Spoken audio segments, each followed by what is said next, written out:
Hey,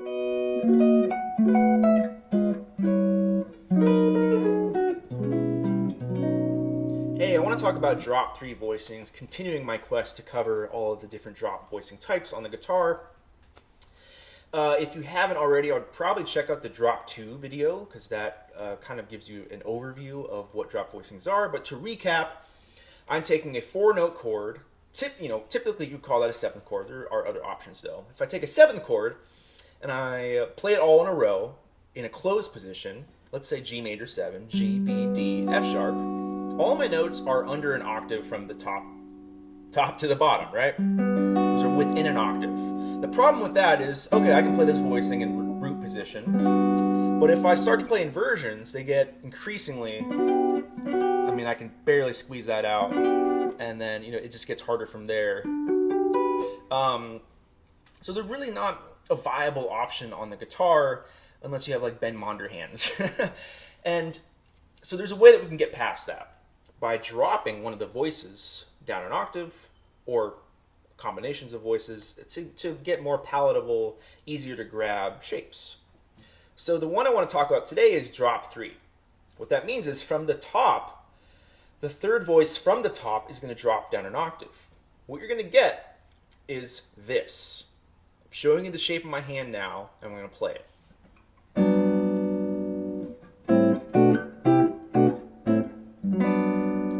Probably, if you're watching this video, have encountered these voicings and maybe just didn't know the name of them. So G major 7 is now this. I've got the E string, bass note, a space, and then 3 strings after that consecutively. The D, G, and B strings respectively. So my notes are G, F sharp, B, D. Okay, we're like, how did you get there? Okay, I took my G major 7, root position, closed position, and I'm taking the third note from the top, which is B. Okay, B goes down an octave. The rest of the notes stay, so now I get B, G, D, F sharp. Ooh. I'm gonna do it on this string set. This is a first inversion chord, right? And it gets this wonderful, amazing sound that kind of diffuses the power of the major 7 sounding chord, because this is pretty obvious. It's right on the nose. The first inversion already have a different vibe. This is very idiomatic of Brazilian music.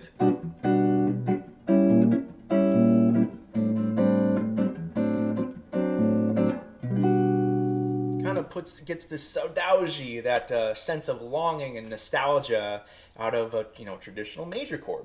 That's the power of inversions, in my opinion. So, to get ourselves back to our root position, you take these notes and move them either up or down to the next chord tone.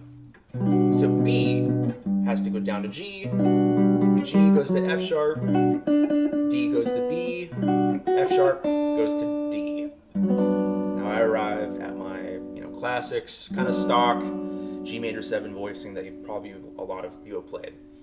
And the minor 7 version, if I play A minor 7, that's your typical bar minor 7 shape. You've encountered these. And so I want to talk about where and how many places you can play this on the guitar, because to me there's kind of 2 logical string sets. And then going through some of the inversions. So, like I said, you have this shape where you have a bass note, a skip, and then 3 strings. On a traditional 6-string guitar, you can only do that in 2 places.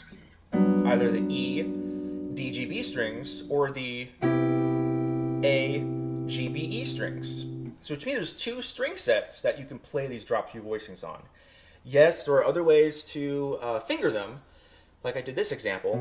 That's already breaking the pattern of what I just said, but traditionally, you can play all of your inversions, all of your voicings, using this model of the 2 string sets where you have the bass notes separated and then 3 notes on top. It's kind of a nice way to visualize it.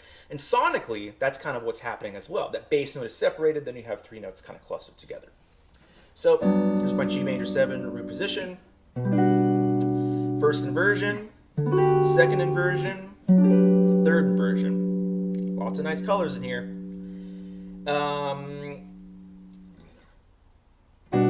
First inversion is, like I said, B, G, D, F sharp. Second inversion, D, B, F sharp G.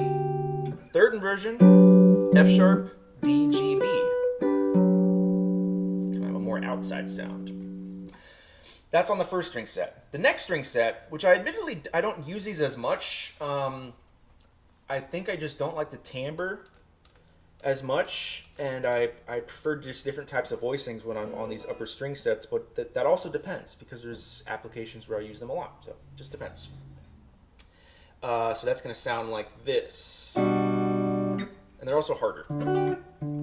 Like the second inversion, that one's a little tough. I can do the open string, but if I have to play A flat major 7, I don't have an open string. Same notes, just different fingerings, a different octave. Third inversion, root position, first inversion, second inversion. Sounds nice up here. So you want to go through this process and play through your kind of traditional 5 families of 7 chords. Major 7. Hello. Dominant 7. Minor 7. Minor 7 flat 5. And fully diminished 7. Why those? Why that order? Because if I go from one to the next, you're only going to be moving one note, lowering one note at a time. So dominant 7 takes my major 7 and lowers it down a step, half step. So now all my F sharps are Fs. So I only have to change one note, although sometimes the fingerings drastically change, so they can kind of be some acrobatic spider stuff. And there's plenty of literature on what the voicings look like. I also have them in PDFs. Happy to send you them. It's dominant 7, and I'll do it up here. I don't play these that often. Up here. I like this one.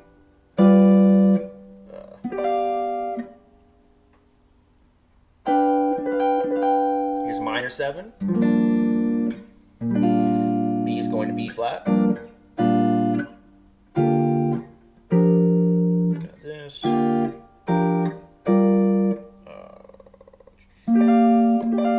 Minor 7 flat 5. I like these quite a lot. D is going to D flat, sorry.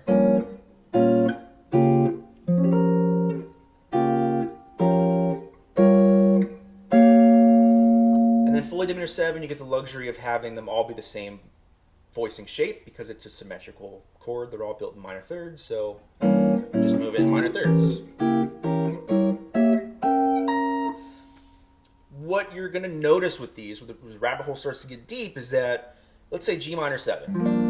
Right, okay, you know that one. You first inversion. Oh, kind of sounds like, looks like a B flat 6 chord. Well, it is. It is a B flat 6. You're going to find that these inversions start to kind of illuminate how different chords are related to each other, and how 7 chords are, triads, and 7 chords are all stacking on top of each other to kind of become brothers or sisters or kind of relatives of each other.